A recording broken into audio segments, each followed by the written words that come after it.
Hi guys! Welcome back to my channel.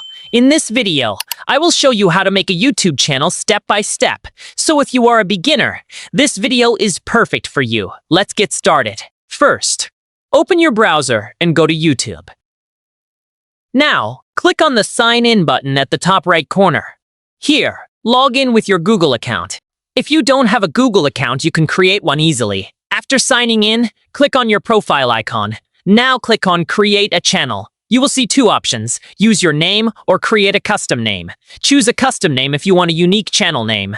Now your channel is created. Click on Customize Channel. Here you can add profile picture, channel banner, channel description. Make your channel look professional. Go to the About section. Here you can add your channel description. Also, add links to your social media accounts if you have any. Now go to YouTube settings. Click on Channel and then Feature Eligibility. Verify your phone number to unlock more features like uploading longer videos, custom thumbnails. Click on the Create button and select Upload Video. Choose your video file, add a title, description, and thumbnail, then click Publish. That's it! Your YouTube channel is ready. If this video helped you, don't forget to like and subscribe. Thanks for watching, and I'll see you in the next video.